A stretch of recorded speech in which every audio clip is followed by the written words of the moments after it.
पंजाब में सुबह जब ये घटना घटी तो पूरी बीजेपी और इनके सारे नेता और पूरी मीडिया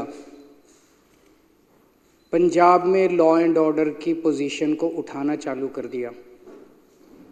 पंजाब में तो हमने एक घटना को घटने से रोक लिया, लेकिन जब दिल्ली के अंदर सरेआम मर्डर हो रहे हैं, सरेआम शूट आउट हो रहे हैं, पूरी राजधानी गैंगस्टर्स के कब्जे में है, जगह जगह नशा बिक रहा है, महिलाओं के साथ बलात्कार हो रहे हैं, तब पूरी की पूरी बीजेपी ऊपर से नीचे तक चुप हो जाती है। और जब इनसे पूछा जाए तो इनके बड़े बड़े नेता कहते हैं क्राइम तो मुद्दा ही नहीं है, दिल्ली में लॉ एंड ऑर्डर तो मुद्दा ही नहीं है।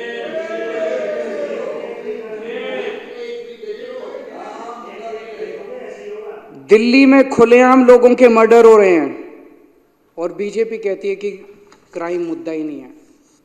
दिल्ली में महिलाओं के बलात्कार हो रहे हैं, महिलाएं असुरक्षित हैं, बीजेपी कहती है कि लॉ एंड ऑर्डर मुद्दा ही नहीं है। दिल्ली में सरेआम व्यापारियों को फिरौती मिल रही है, फिरौती की धमकियां मिल रही है, बीजेपी कहती है कि क्राइम मुद्दा ही नहीं है। दिल्ली में सरेआम गैंगस्टर्स व्यापारियों की दुकानों पे गोलियां बरसा रहे हैं और इनके नेता कहते हैं कि क्राइम मुद्दा ही नहीं है।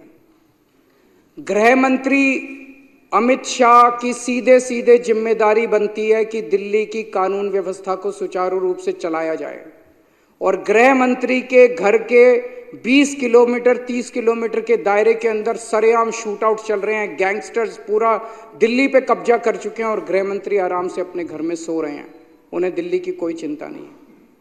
मैं पूछना चाहता हूं, क्या इस देश के अंदर एक वीआईपी की सुरक्षा और एक आम आदमी की सुरक्षा के अलग अलग पैमाने होने चाहिए?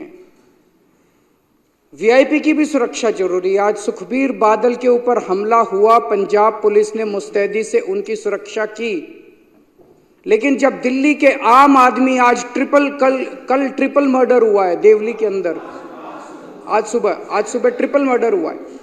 एक आदमी सुबह सुबह मॉर्निंग वॉक पे गया, जब घर वापस आया तो उसके माँ, उसकी पिताजी और उसकी बहन तीनों को उसने पाया कि उनका मर्डर कर दिया गया है। ये इनके लिए मुद्दा ही नहीं है, ये कहते हैं मुद्दा ही नहीं है। मैं पूछना चाहता हूं, क्या आम आदमी की सुरक्षा मायने नहीं रखती? क्या आम आदमी के जान की कीमत एक वीआईपी की जान से ज्यादा कम कीमती है?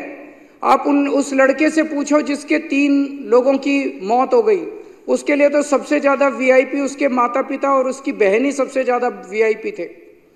तो मैं इनको बीजेपी वालों को कहना चाहता हूं, तुम मेरे जितने मर्जी एमएलएज को गिरफ्तार कर लो, जितने मर्जी मेरे ऊपर लिक्विड गिरवा लो, जितने मर्जी मेरे ऊपर हमले कर लो, मैं तो दिल्ली के आम लोगों की सुरक्षा का मुद्दा उठाता रहूंगा जब तक मेरे